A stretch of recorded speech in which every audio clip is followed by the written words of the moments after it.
Hello नमस्कार everyone, कैसे हैं आप सभी दोस्तों। अभी रात के बजे है लगभग 3 साढ़े 3 बजे का समय है सुबह का। और मैं ये वीडियो रिकॉर्ड कर रहा हूँ क्योंकि सुबह जल्दी मेरी क्या है दोस्तों, फ्लाइट है पटना के लिए। और वो पटना को फ्लाइट क्यों है आप सभी को पता ही होगा। कहाँ मिल रहे हैं हम लोग, एक मेन इवेंट में मिल रहे हैं आज, है ना, प्रतिज्ञा दिवस। और दोपहर को 3 बजे आप सभी लोग 22 तारीख को मिल पाएंगे इस ऑडिटोरियम, बापू ऑडिटोरियम में, गांधी मैदान के पास पटना में। ऑनलाइन अगर आप जुड़ना चाहते हैं तो only IAS UPSC main channel पे भी इसको हम लाइव स्ट्रीम करने वाले हैं दोस्तों। Apart from its reason mains program के बारे में पता है आप सभी को, गत वर्ष भी हमारे पास में 50 से भी ज्यादा अब विद्यार्थी जो है वो फाइनल लिस्ट में देखने को मिले थे। उत्तर लेखन अपने में एक कला है और इस कला को कहीं न कहीं परिष्कृत होना है तो आपको एक कहीं न कहीं मास्टर, एक मेंटोर, एक शरण जरूर ले लेनी चाहिए। आपके अगर स्वाध्याय से मिल पाता है तो बेहतर है, अगर नहीं मिल पा रहा है आपको एक मार्गदर्शन की आवश्यकता है, आप आइए जुड़िए हमारे साथ में सृजन प्रोग्राम में। अगर प्रीलिम्स क्लियर हो जाता है आपका तो ये प्रोग्राम में फीस भी आपको रिफंड कर दी जाएगी दोस्तों। आगे बढ़ते हैं, आज की क्लास के अंतर्गत हम 3 महत्वपूर्ण विषयों के ऊपर बात करने वाले हैं। बिहार सरकार से रिलेटेड एक आरक्षण विधेयक था, हाईकोर्ट ने खारिज कर दिया है। ऊर्जा संक्रमण सूचकांक की बात करेंगे और उसके बाद में अल्फा फोल्ड 3 जो एक प्रोटीन है आपके पास में, वो जीवन विज्ञान अनुसंधान को कैसे बदलने वाला है। आइए चर्चा शुरू करते हैं। टेलीग्राम सभी को पता है कहां से डाउनलोड करना है। सबसे पहले मैं बताना चाहता हूं आपको, न्यूज आ रही है आपके पास में पटना हाई कोर्ट से। आपकी क्या न्यूज आ रही है कि भाई इलेक्शन से पहले नीतीश बाबू ने बिहार में जो है एक सेंसस कराया था। सेंसस का क्या मतलब होता है, तो सर आपके पास में जनगणना कराई थी। अब उस जनगणना के अनुसार इन्होंने जो है आपके पास में ये देखने को मिला कि कई बड़ी सी आबादी जो है आपके पास में वो पिछड़ी आबादी है, जिनकी आमदनी जो है आपके पास में इतनी नहीं है, ठीक है, एजुकेशनली है, सोशली हैं, इकोनॉमिकली बैकवर्ड थे। उन्होंने जो है आरक्षण बढ़ाया, उन लोगों को आरक्षण देने की बात की, सर शिक्षा में है, नौकरी में है, सरकारी नौकरी वगैरह में आरक्षण देंगे इन लोगों को। तो इन्होंने एक कानून बनाया कि सर हम 65% आरक्षण को बढ़ा रहे हैं। उस आरक्षण का बेस उन्होंने बताया कि देखो हमने जो सेंसस कराई, जनगणना कराई, उसमें इतने प्रतिशत लोग जो है वो कहीं कहीं पिछड़ा वर्ग से है, अतएव इन पिछड़ा वर्ग को या अत्यधिक पिछड़ा वर्ग को, एक्सट्रीमली बैकवर्ड क्लासेस को, ईबीसीज को हम रिजर्वेशन दे रहे हैं। अब इसको किसी ने दिया चुनौती, और ये चुनौती देते ही केस गया हाई कोर्ट में। माननीय उच्च न्यायालय ने क्या है, पटना उच्च न्यायालय ने 20 जून को यहां पे विधानमंडल के द्वारा वर्ष 2023 में पारित संशोधन को रद्द कर दिया गया। उस संशोधन में, उस कानून में क्या किया गया था कि सर शैक्षणिक संस्थान है, सरकारी नौकरियां हैं, backward classes, extremely backward classes, अनुसूचित जाति और जनजाति को, इन सभी को मिलाकर के पहले 100 में से 50 सीटें आरक्षित की जाती थी। अब वह आरक्षण को बढ़ा करके कर दिया गया है दोस्तों लगभग 65%। कितना बढ़ा दिया गया है, 65% के करीब जो है इस रिजर्वेशन के पूल को कर दिया गया है दोस्तों आपके पास में। आपको पता होगा Indira Sawhney judgment 1992, supreme court ने सीधा कह दिया था कि किसी भी प्रकार आप अगर यहाँ पे कंपटीशन कराना चाहते हैं, कोई नौकरी के लिए करना चाहते हैं या फिर कोई रिजर्वेशन आप देने की कोशिश कर रहे हैं, याद रखिएगा आपको हाईएस्ट सारी सीटें OBC, SC, ST, backward community, सब ईबीसीज वगैरह मिला करके 50% से ऊपर नहीं हो सकता है। और अगर 50% से ऊपर होता है तो ऐसा अनप्रेसिडेंटेड क्यों आपने बढ़ाया है, उसका आपके पास में आधार होना चाहिए। There should be a baseline for this. इस हिसाब से कल की तारीख में आज 65% हुआ, कल 80% भी हो सकता है। आप 100 में से 80 सीटें जो है रिजर्व कर देंगे एक कम्युनिटी के लिए, आपके पास में ग्रुप ऑफ कम्युनिटीज के लिए। तो सुप्रीम कोर्ट ने कहा कि ओपन मेरिट सिस्टम जो है वो कहीं प्रभावित ना हो, वरीयता मेरिट जो है वो कहीं कहीं खामियाजा उनको ना भोगना पड़े। तो 100 में से उन्होंने कहा था मात्र 50 सीटों के ऊपर ही आप रिजर्वेशन रख सकते हैं। और उस इंदिरा स्वाने जजमेंट को ब्रेक करने के लिए सिर्फ एक शर्त सुप्रीम कोर्ट ने रखी थी कि मेरे पास में कुछ डेटा तो लेके आओ, आपने क्यों मराठा रिजर्वेशन देकर के 50 से 55, 57 या 60% के करीब रिजर्वेशन को बढ़ा दिया है, ठीक है ना। सो यहां पे याद करने की कोशिश करो, सुप्रीम कोर्ट ने मराठा रिजर्वेशन को भी क्वैश कर दिया था। मैं कब की बात कर रहा हूं, वर्ष 2021-22 के आसपास की बात है लगभग, है ना। सो यहां पे ये सारी चीजें हम लोगों को पता होनी चाहिए कि किसी भी प्रकार का आरक्षण इंदिरा स्वाने जजमेंट के अनुसार 50% की कैप से ऊपर नहीं हो सकता। मतलब 100 में से 50 सीटों पे ही आरक्षण हो सकता है। और यहां पे जो नीतीश बाबू ने क्या किया था, एक कानून है ना, मैं संशोधन किया आरक्षण के कानून में पटना में, बिहार में, और उन्होंने सीधा कहा नौकरियों में और शिक्षा में मैं इन वर्गों को जो है कुल मिलाकर के 100 में से 65 सीटें इन लोगों के लिए रख रहा हूं। तो क्या हो जाएगा आपके पास ये प्रावधान को, जैसे हाईकोर्ट में क्वेश्चन किया गया, हाईकोर्ट ने कहा देखो सुप्रीम कोर्ट ने क्या बोला है, सुप्रीम कोर्ट ने सीधा बोल दिया है 50% तो 50% उससे ऊपर नहीं जा सकते, ठीक है ना। अब हो सकता है इस सेंसस का, आयोग की रिपोर्ट का, या कुछ आंकड़ों का, बैकवर्डनेस के कुछ सांख्यिकी स्टैटिस्टिक्स हो सकती है जो माननीय उच्च न्यायालय या उच्चतम न्यायालय के समक्ष कंट्रोवर्सी है, रखी जा सकती है हाईकोर्ट सुप्रीम कोर्ट के साथ, पर हाईकोर्ट ने तो सीधा मना कर दिया। अब मामला क्या हुआ है आपके पास में कि जो ये न्यायालय जो है एक आरक्षण से वृद्धि से संवाद की संवैधानिकता जो उसको चुनौती की याचिकाओं पे सुनवाई कर रहा था। कि कोई आदमी है वो कहता है भाई कैसे आरक्षण को 50 से बढ़ा करके 65% कर दिया तुमने, इस चीज को चुनौती दी गई। और इस याचिका इस लिटिगेशन को जब सुना गया आपके पास में तो तर्क ये दिया गया आपके पास में कि राज्य द्वारा वृद्धि की विधायी अधिकार से परे, कि सर राज्य के पास कोई शक्ति नहीं है, कोई विधायी अधिकारों से परे, मतलब 50% से ज्यादा आप रिजर्वेशन नहीं दे सकते हैं। तो यहां पे मुख्य न्यायाधीश जो हैं पटना हाईकोर्ट के विनोद चंद्रन की अध्यक्षता वाली खंडपीठ बेंच ने कहा कि कई याचिकाओं के आदेश में यह आदेश पारित किया कि नवंबर 2023 में नीतीश कुमार सरकार द्वारा लगाए गए कानूनों का यहां पे विरोध भी यहां पे किया गया था। तो गोस विदाउट सेइंग इन्होंने सीधा मना कर दिया कि सर हम ऐसे किसी भी आरक्षण को खारिज करने वाले हैं जो 50% से ऊपर है ना। यहाँ 65% के अंतर्गत जो भी कानून थे उन सभी व्यवस्थाओं को बदलने की वापस बातचीत की गई। सर ये जो जाति आधारित जो सर्वेक्षण कराया था इसका आधार क्या था? कास्ट बेस्ड सेंसस के 215 से ज्यादा जो है अनुसूचित जातियां यहाँ पे है, शेड्यूल कास्ट है, अनुसूचित जनजातियां हैं, शेड्यूल ट्राइब्स है, पिछड़ा वर्ग है, बैकवर्ड क्लास है, अत्यंत पिछड़ा वर्ग, एक्सट्रीमली बैकवर्ड क्लास है। तो ये जितने भी वर्ग हैं आपके पास में इनकी आर्थिक स्थिति का वर्णन किया गया। सोशियो इकोनॉमिक कास्ट सेंसस कहा जाता है कि जातीय आधार पे, आर्थिक आधार पे जो है आप जाति के बारे में सारी जनगणना, आप तो हेड काउंट तो कर ही रहे, ये भी पूछ रहे हैं भाई क्या काम करते हो, कितना कमाते हो, ताकि उनका सामाजिक डेटा के अलावा आपको जो है आर्थिक डेटा भी पता चले। तो बिहार सरकार क्या कहती है कि इस जाति आधारित सर्वे के, इस कास्ट बेस्ड सर्वेक्षण के आधार पे जो आंकड़े हमको यहाँ पे मिले हैं वो विधानसभा में लेके आए, और विधानसभा में यहाँ पे जो है उन्होंने फिर क्या किया, 2 अक्टूबर को कई सारे सर्वेक्षण के जो है निष्कर्ष जो है जारी किए। और नीतीश सरकार ने कहा आपके पास में कि सर केंद्र की अनिच्छा के बाद यह आदेश हम जारी करते क्योंकि केंद्र सरकार रिजर्वेशन नहीं देना चाहती, फलतः हम राज्य सरकार देना चाहते हैं। देखिए हमारे यहाँ पे कितने प्रतिशत जातियां जो है SC ST बैकवर्ड क्लासेस में है और वह 50% से तो ज्यादा ही है, फलतः जितना उनका रेशियो है उतना उनको रिजर्वेशन मिलना चाहिए। सो ओबीसी जिसको हम लोग यहाँ पे जो है अत्यंत पिछड़ा वर्ग है आपके पास में, एक्सट्रीमली बैकवर्ड क्लासेस, यह कुल आबादी का जो है आपके पास में मतलब EBC और OBC मिलाकर के 60% से अधिक हिस्सा है, जबकि जो उच्च जातियों की हिस्सेदारी लगभग 10% के करीब ही देखने को मिली है। सो बैकवर्डनेस वाली जनसंख्या बहुत ही ज्यादा है बिहार के अंतर्गत दोस्तों। और यहाँ पे उन्होंने क्या कहा कि सर मात्र 2 है ना, एक है बैकवर्ड क्लासेस जिनको OBC कहा गया और EBC कहा गया, ये दोनों ही मिलाकर के लगभग 60% के करीब ही देखने को मिल रही है। अतएव हम लोग इनको इतना रिजर्वेशन तो देंगे कि नहीं देंगे, फिर SC STs भी तो है।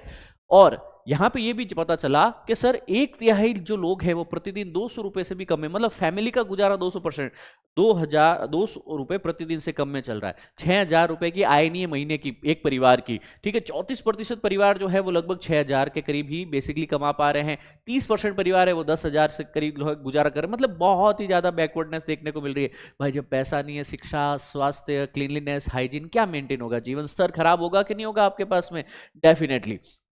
तो ये बात है। अब कुल मिलाकर के यहाँ पे जो है ये सारा कास्ट सेंसस हम करा चुके हैं, ये भी बता चुके हैं 65% आरक्षण दिया गया। अभी आरक्षण में जो ये वृद्धि की गई थी आपके पास में किस आधार पे की गई थी, जातीय सर्वेक्षण के आधार पे की गई थी। अब वो नहीं कर सकते, रिजर्वेशन का बढ़ा भी दिया उन्होंने, अब वो हाईकोर्ट में जाएगा तो हटना ही था। महाराष्ट्र ने सेम किया था इलेक्शन से पहले, है ना, और महाराष्ट्र में इलेक्शन जीत के भी आई थी, आपके पास में याद करने की कोशिश करो, है ना, शिवसेना वापस इलेक्शन जीत के आई थी क्योंकि उन्होंने मराठा रिजर्वेशन पारित करवा दिया था, है ना, जो कि काफी लंबे समय से जो है वो लंबित चल रहा था, वह वेटिंग में चल रहा था। पर हाईकोर्ट सुप्रीम कोर्ट में जाते उन्होंने खारिज कर दिया, क्योंकि हाईकोर्ट सुप्रीम कोर्ट ने तो कह दिया कि भाई तुम रिजर्वेशन जो है 25, 26, 27% से देना शुरू किया था, तुम 50% पहुंच गए, तुम 60% पहुंच गए। अगर तुमको यहाँ पे नहीं रोका हमने 50 के आसपास में, तो कल की तारीख में तुम 80% सीटों पर रिजर्वेशन दे दोगे। मतलब फिर आधी जनता तो यूं ही हतोत्साहित है कि भाई अब जो मेहनत नहीं भी कर रहा है ना, वह भी क्या है, वो सेटिस्फाई हो जाएगा कि भाई मैं करूं नहीं करूं, मेरे को तो घर आके नौकरी देंगे, मेरे को तो बस ग्रेजुएशन करने से मतलब है ना, फॉर्म डाला नहीं और नौकरी मिली नहीं। और ये हकीकत है दुनिया के, भारत के, दुनिया के तो नहीं, भारत के कई हिस्सों में ये हकीकत भी है आपके पास में, है ना।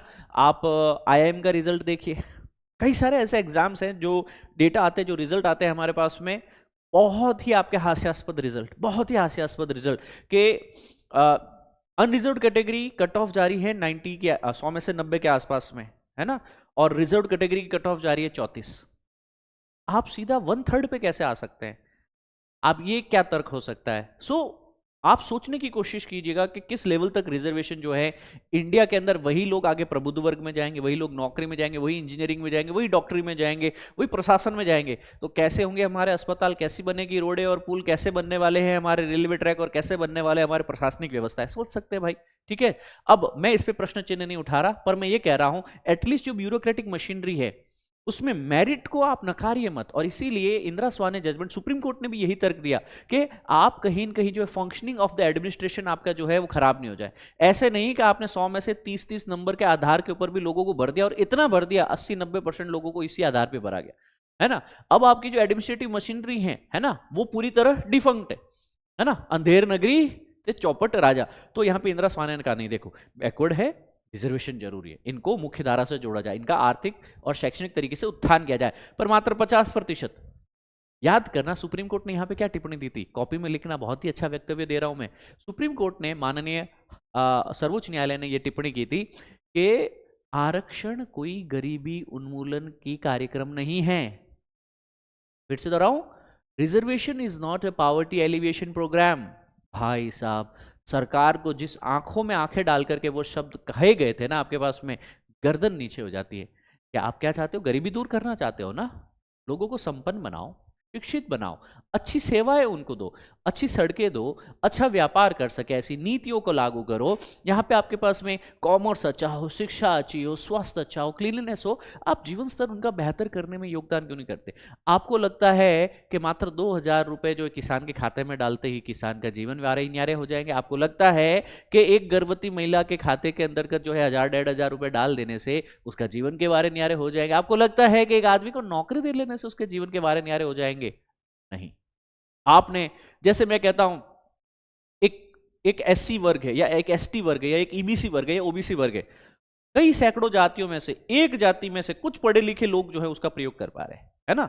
तो उनमें से भी आपके पास में जो है फॉरवर्ड लाइन वाले लोग यूज कर पा रहे हैं। क्या हर एससी कास्ट के अंतर्गत इतनी अवेयरनेस है? जो बॉटम लाइन में भी याद करो, इसी के लिए क्या बना था आपके पास में कि हम ओबीसीज और एससी एसटीज का क्या करने वाले, सब कैटेगराइजेशन करने वाले, उसका उपवर्गीकरण किया जाए कि जिन वर्गों ने ज्यादा फायदा उठाया है एससी एसटी ओबीसी रिजर्वेशन का, अब उन्हें कहीं न कहीं क्रीमी लेयर की तरह देखा जाए और उन्हें बेसिकली जो आरक्षण से हटाया जाए, और जो नीचे का तबका जिसे वाकई आरक्षण की आवश्यकता है, जिसे रिजर्वेशन की आवश्यकता है, जिसे पॉजिटिव एफर्मेशन की आवश्यकता है, उससे वो रिजर्वेशन मिले। समझ में आया?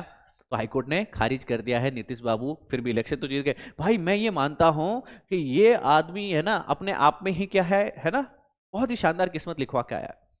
एक ये है, एक नायडू बाबू है अपना आंध्र प्रदेश है, बहुत ही शानदार किस्मत है सर इनके। सेंसस करवाने के आदेश दे दिए, सेंसस हो भी गई, सेंसस के आधार पे कानून भी बना दिया, है ना। इलेक्शन उस आधार पे जीत के वापस भी आ गए। इलेक्शन में जो इनकी सीटों के आधार पे बहुमत भी इनको अच्छा खासा मिल गया, मोदी गवर्नमेंट में, एनडीए में भी आ गए, है ना। और भविष्य में बेसिकली कहा जाता है कि कुछ भी हो सकता है, समीकरण किधर भी बदल सकते हैं। मतलब ये आदमी जो है ना आपके पास में, मेरे को ये लगता है कि कैप्टन कोई भी हो, मैन ऑफ द मैच तो हम ही है ना। नीतीश बाबू के फैन हो गए हम लोग, भी पटना जा रहे हैं, जरूर मिलके आएंगे नीतीश बाबू से। चलिए आगे बढ़ते हैं दोस्तों। ऊर्जा संक्रमण सूचकांक की बात करते हैं। यहां पे बात की जा रही है एनर्जी ट्रांजिशन इंडेक्स की, ठीक है ना। स्वीडन ने जो है यहां पे टॉप किया है। सबसे पहले यह इंडेक्स, यह सूचकांक जारी कौन करता है? World economic forum, world economic forum के द्वारा यह जारी किया जाता है, ठीक है ना। और यहां पे कहा जा रहा है कि India is focus on leveraging energy for income generation, supporting the micro enterprises through the productive use of the renewable energy sources. इसको जो है कहीं कहीं और ज्यादा प्रखरता में लाने की बात है। अब विश्व आर्थिक मंच, वर्ल्ड इकोनॉमिक फोरम कह रहा है कि सर हम वैश्विक ऊर्जा संक्रमण सूचकांक निकालते हैं, उसमें स्वीडन नंबर 1 पे है, भारत 63वें नंबर पे आ रहा है आपके पास में। और इसके मुख्य निष्कर्षों के ऊपर मात्र मैं आपको कहूंगा इस 4 में से कोई भी 2-3 बिंदु आप याद करिए, आत्मसात करिए। कैसे? निवेश के ऊपर क्या रुझान है? सबसे पहले तो पैसा, रोकड़ा, डॉलर, कुछ भी नहीं होगा, कुछ भी नहीं होगा अगर निवेश ही नहीं है आपके पास में। कित बातें करते रहेंगे हम लोग, मिल लेंगे, है ना, 2 कटिंग चाय पी करके, तू तेरे घर में मेरे घर, ऐसा नहीं हो। इसलिए सबसे पहले निवेश जरूरी है ना। तो स्वच्छ ऊर्जा के लिए यहां पे जो अवसंरचना, इंफ्रास्ट्रक्चर चाहिए, वहां पे $1.8 ट्रिलियन तक इन्वेस्टमेंट अभी तक किया जा चुका है। तो वर्ष 2021 से लगभग 90% वृद्धि देखने को मिली है। ये गत वर्ष का डेटा है, 2023 का डेटा है कि last year clean energy infrastructure में कितना पैसा डाला हम लोगों ने, पूरी दुनिया ने, मतलब एक देश ने नहीं डाला अकेले ने, पूरी दुनिया ने क्लीन एनर्जी इंफ्रास्ट्रक्चर के नाम पे 1.8 ट्रिलियन यूएस डॉलर्स जो है निवेश किया है। और ये कहीं न कहीं लगभग 2 गुना वृद्धि है, 90% तक बढ़ी है। और यहाँ पे उन्नत अर्थव्यवस्थाओं जो है ना, जो एडवांस्ड इकोनॉमीज है, उन्होंने ज्यादा अच्छा काम किया है। और चीन, इसने बहुत ही अच्छा काम किया। चीन वाकई बहुत अच्छा काम कर रहा है, चीन वाकई बहुत अच्छा काम कर रहा है, ठीक है ना। किस चीज के अंतर्गत काम कर रहा है अभी चीन? China is working in clean energy, है ना भाई। वहां पे लगभग कहा जा रहा है कि ये पेट्रोल डीजल से चलने वाले जितने भी व्हीकल्स है ना, 70-80% तक वो कम करने वाले हैं इस ईयर एंड 2023-24 तक। 50% तो कर चुके हैं, 70-80% तक इस साल तक कर देंगे आपके पास में। धीरे धीरे सारी चीजें क्या होती है आपके पास में, क्लीन एनर्जी। और इतनी बड़ी जनसंख्या, पूरा का पूरा ट्रांजिशन। और हम तो अभी खाली बात कर ही रहे हैं, हम तो ओला, उबर, इलेक्ट्रिक, हाइब्रिड, है ना, फ्लैक्स फ्यूल, इनकी बात चल रही है अभी हमारे यहाँ पे, तो है ना। वो लोग कर चुके 40%, 30% कर, बहुत ही ज्यादा निवेश किया इन्होंने। अब सीट्स कौन है? Sweden, Denmark, Finland, Switzerland, France जो है, यह 5 सीट्स प्रदर्शनकारी हैं। और ये 3 तो क्या है आपके पास में, जो नॉर्वेजियन आपके पास में रीजन है ना, स्कैंडिनेवियन रीजन, उस स्कैंडिनेवियन रीजन के अंतर्गत ये तीनों देश हैं। इनके यहाँ पे तो वैसे ही जो ह्यूमन डेवलपमेंट की बात की जाए, हर चीज में बहुत ही अच्छा प्रदर्शन करते हैं ये लोग। अच्छा, शीर्ष 20 प्रदर्शनकर्ताओं में 6 G20 के देश, France, Germany, Brazil, China, UK, USA हैं।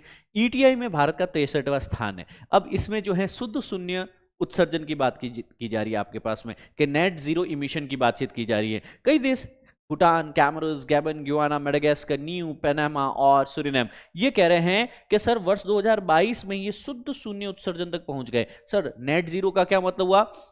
अगर वह 100 इकाई, 100 यूनिट कार्बन डाइऑक्साइड या कोई भी ग्रीन हाउस गैस का इमिशन कर रहे हैं, तो वह 100 यूनिट का ही वापस अवशोषण भी कर ले। इसको कहा जाता है शुद्ध शून्य। भाई मैंने तुमसे 100 रुपए लिए थे, मैंने 100 रुपए वापस लौटा दिए, समझ में आया? अभी हमारा और तुम्हारा क्रेडिट डेबिट का बैलेंस क्या हुआ, टैली का बैलेंस क्या हुआ, शून्य। तो शुद्ध शून्य का क्या मतलब हुआ? शुद्ध शून्य उत्सर्जन का मतलब जितना मैं उत्सर्जित कर रहा हूं CO2, उतना ही मैं एब्जॉर्ब कर दूं। तो एज इकोनॉमी छोटे छोटे से, भूटान कितना छोटा सा, और क्या ही इंडस्ट्रीज और क्या ही इमिशन करेगा। और वैसे ही वहां पे जो है बहुत ही ज्यादा जो है प्रिस्टाइन हिमालयन इकोसिस्टम है। कैमरूस छोटा देश, Gabon, Guyana, Madagascar, New Panama, Suriname, छोटे छोटे से देश है, कर सकते हैं। भाई अब जब बड़े देश करके दिखाए, चीन, यूके, यूएसए, इंडिया, ऑस्ट्रेलिया, ये करके दिखाए, फ्रांस, जर्मनी, तो बात बने। अब डिजिटल इनोवेशन, नवाचार की बातचीत करते हैं कि ये जनरेटिव एआई का प्रयोग करने वाले हैं, आर्टिफिशियल इंटेलिजेंस, कृत्रिम बुद्धिमत्ता से भी ऊर्जा कंपनियों को सालाना $500 बिलियन से अधिक की बचत करने की के अंदर ये सक्षम बना सकते हैं। देखने की कोशिश कीजिएगा दोस्तों, आपके पास में यहाँ पे बातचीत की जा रही है कि आज की तारीख में हमारे पास में जितना भी एनर्जी कंपनीज काम कर रही है ना, देखो याद करो, अभी जो तुम्हारे फोन में बैटरी कहाँ से चार्ज की, लैपटॉप में पंखा चल रहा है, लाइट चल रही है, एसी चल रहा है, कूलर चल रहा है, कहाँ से आ रही है एनर्जी? कि कहीं न कहीं सर घर का एक बिजली घर से कनेक्शन, तो बिजली घर में कहाँ से आई एनर्जी? कोई बना रहा है क्या वहाँ पे बैठ करके? नहीं सर, वो एक बड़ी पावर ट्रांसमिशन लाइन से जुड़ा हुआ है ना, वो एक और बड़े से बेसिकली जो है ट्रांसमिशन सेंटर से जुड़ा हुआ है, और वो सीधा का सीधा जो कोई थर्मल पावर प्लांट से जुड़ा हुआ है। यस एग्जैक्टली, मैं वही तो कह रहा हूँ आपके पास में कि सर हजारों किलोमीटर दूर से आपकी थर्मल पावर प्लांट से क्या किया जाता है, कोयले को जला के पानी को गर्म किया जाता है, पानी से भाप बनाई जाती है, भाप को से टरबाइन चलाया जाता है, और वो टरबाइन के चलने से यांत्रिक ऊर्जा को किस में कन्वर्ट किया जाता है, इलेक्ट्रिकल एनर्जी में। और वही जो है आपकी जो है विद्युत ऊर्जा, इलेक्ट्रिकल एनर्जी जो है वायर के माध्यम से सप्लाई कर दी जाती है, विद्युत घर के माध्यम से आप तक पहुंच पाती है। अब मैं ये कहने की कोशिश कर रहा हूं, ये सारी चीजों में क्या कोई कंप्यूटेशन, कोई उपकरण, ये सारी चीजें यूज हो रही है? बिल्कुल। आपको जानकर के आश्चर्य होगा कि अगर हम 100 यूनिट ऊर्जा बनाते हैं ना, इस 100 यूनिट ऊर्जा से आपके घर तक पहुंचने से पहले जो है 50 से 70 यूनिट, डिपेंडिंग अपॉन द किस प्रकार का ग्रिड सिस्टम है, 50 से 70% ऊर्जा जो है वो क्या हो जाती है, नष्ट हो जाती है। उसके पीछे रीजन क्या है? रेजिस्टेंस। उसके पीछे रीजन क्या है आपके पास में? रेजिस्टेंस। तारों में जो होता है ना, इलेक्ट्रॉन गति करते हैं, इसी को ही तो क्या कहा जाता है, इलेक्ट्रिसिटी कहा जाता है। और जब इलेक्ट्रॉन गति करते हैं तो उसको रेजिस्टेंस देखने को मिलती है बाकी अन्य एटॉमिक पार्टिकल से, है ना। और इसके कारण क्या हो जाता है कि जो 100 यूनिट भेजी है थर्मल पावर प्लांट ने आपके शहर तक, जो कई सैकड़ों किलोमीटर, 200-500 किलोमीटर दूर है, वहां तक बिजली घर तक जाते जाते 50 से 70% वह जाने में ही नष्ट हो जाती है। ओके, याद करो, इसीलिए हमने एक सुपर कंडक्टिविटी का भी एक एग्जाम्पल पढ़ा था। सुपर कंडक्टिविटी मतलब क्या हुआ, रेजिस्टेंस जीरो हो गया, कि जो इलेक्ट्रॉन्स का फ्लो हो रहा है, जो विद्युत का प्रवाह हो रहा है, वो विद्युत के प्रवाह में कोई अवरोध नहीं है, कोई रेजिस्टेंस नहीं है ना। अगर ऐसा हो जाए तो कभी भी इलेक्ट्रिसिटी खत्म ही नहीं हो सकती। आपने घर के अंतर्गत एक बार पंखा चालू कर दिया, वो चलता रहेगा। जैसी लाइट बंद होती है पंखा बंद क्यों हो जाता है, क्योंकि जो इलेक्ट्रॉन का फ्लो है ना वो लगातार होता रहना चाहिए, विद्युत लगातार मिलती रहनी चाहिए। अगर विद्युत मिलना बंद हो जाए, इलेक्ट्रॉन्स का फ्लो बंद हो जाएगा, क्योंकि पीछे से जो है इलेक्ट्रिसिटी नहीं मिल रही है। अगर क्या हो सर, में एक बार यहाँ पे जो है कोई सुपर कंडक्टर है, जिस 0 डिग्री से काफी नीचे तापमान पे जो है कई मेटल्स को सुपर कंडक्टर में एक्सपेरिमेंट में बताया जाता है। उसमें क्या है, बस आपको एक बार एनर्जी देनी है, उसमें इलेक्ट्रॉन्स का फ्लो लगातार होता रहेगा, विद्युत लगातार प्रवाह होती रहेगी। कितनी शानदार चीज है। क्या अगर भविष्य में हम क्लीन एनर्जी के साथ सुपर कंडक्टर्स पे अगर अच्छी सी रिसर्च कर ले, पॉसिबल है कि नहीं है कि हमें ये थर्मल पावर प्लांट, हमें ये कोयला, ये प्रदूषण की कमी देखने को मिले। वापस आते हैं उस बिंदु पे जहां पे एआई की बात की, कि सर इतना लंबा ये ग्रिड सिस्टम होता है जहाँ पे बड़ी बड़ी ये ऊर्जा कंपनियां, एनर्जी कंपनियां काम करती हैं, इनको सर कई बार कंप्यूटेशन की आवश्यकता होती है ना, मानव संचालन किया जाता है। अब अगर इसको आर्टिफिशियल इंटेलिजेंस, कृत्रिम बुद्धिमत्ता से इसका ऑटोमेशन कर दिया जाए तो कई सारे लॉसेस बच सकते हैं। ये 50 से 70% के लॉसेस को घटा करके 10, 20, 30% कम किया जा सकता है। सर इससे भी कई लाखों बिलियन ट्रिलियन डॉलर बच सकते हैं पूरी दुनिया में, है ना। तो आप इसको वे फॉरवर्ड में एज ए एग्जांपल में लिख सकते हैं कि डिजिटल इनोवेशन के तौर पे जनरेटिव एआई का प्रयोग करें अगर ऊर्जा कंपनियां, तो वो सालाना 500 बिलियन डॉलर से अधिक की बचत कर सकती है। और ये 500 बिलियन डॉलर की बचत ऊर्जा की बचत होगी। किसकी बचत होगी, एनर्जी की सेविंग होने वाली है। दैट्स इट, बाकी सारा बोल बच्चन है, इसको अच्छे से पढ़िएगा।